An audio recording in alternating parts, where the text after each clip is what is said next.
Hey everyone, and welcome. Today we're diving into the really interesting world of haloalkanes. If you know what an alkane is, you're already halfway there. Just think of haloalkanes as alkanes with a special little twist. We're going to see how swapping out just one tiny hydrogen atom for a halogen can totally flip the script on a molecule's personality and its properties. It's such a small change, but trust me, it has some huge consequences. Okay, so here's our game plan for today. We'll kick things off with the basics. What in the world are haloalkanes? Then we'll get our hands dirty with how to name them and draw their structures. After that, we're going to investigate their physical properties, zeroing in on boiling points and solubility. And to wrap it all up, we'll test our newfound knowledge with a few practice questions. Sound good? Let's jump in. All right, first things first. What exactly is a haloalkane? Well, the name itself gives us a pretty massive clue. Take a look at this. It shows the whole idea perfectly. On the left, you've got good old methane, CH4, the simplest alkane there is. Now look to the right. See what happened? One of those hydrogens got swapped out for a chlorine atom. And bam, you've got chloromethane, CH3Cl. That's it. That's the fundamental transformation we're talking about. So, to put a more formal definition on it, a haloalkane is just a carbon compound where a halogen atom, fluorine, chlorine, bromine, or iodine, has replaced a hydrogen atom from an alkane. This halogen atom is our brand new functional group, and it's the thing that gives haloalkanes their completely unique personality. And this all leads to a new general formula, which makes perfect sense, right?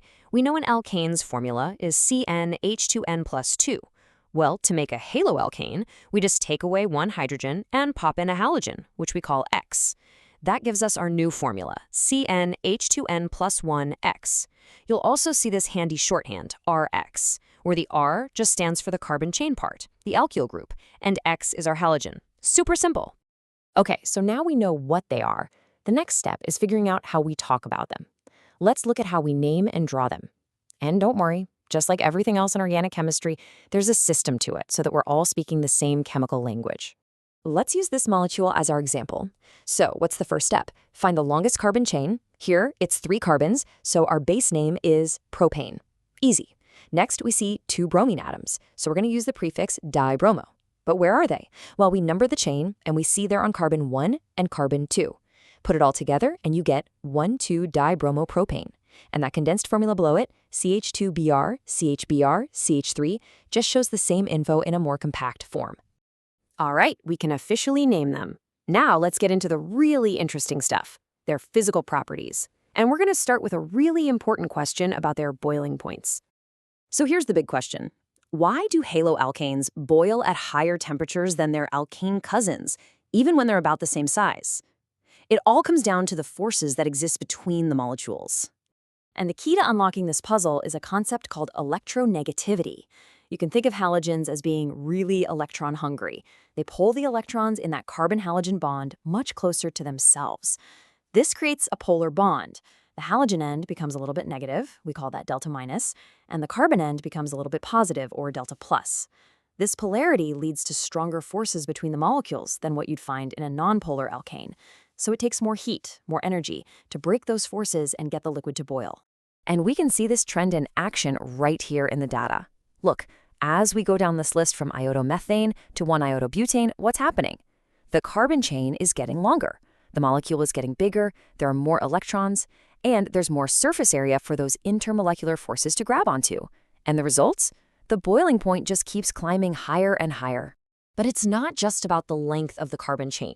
Check out what happens when we keep the chain the same, just one carbon, but we change the halogen. As we go from the smaller chlorine to bromine and then to the much larger iodine, the halogen atom gets bigger and brings way more electrons to the party. This ramps up the strength of those van der Waals forces, and whoa, look at that boiling point shoot right up. Okay, so we've just established that haloalkanes are polar molecules. So you're probably thinking, wait a minute, water is polar. So polar haloalkanes should dissolve in polar water, right? Like dissolves like? Well, it's a great thought, but it turns out it's not quite that simple. So here's the catch. Water molecules are all connected to each other with these incredibly strong attractions called hydrogen bonds. For a haloalkane molecule to dissolve, it would have to muscle its way in and break those powerful bonds. The problem is, haloalkanes can't form their own hydrogen bonds.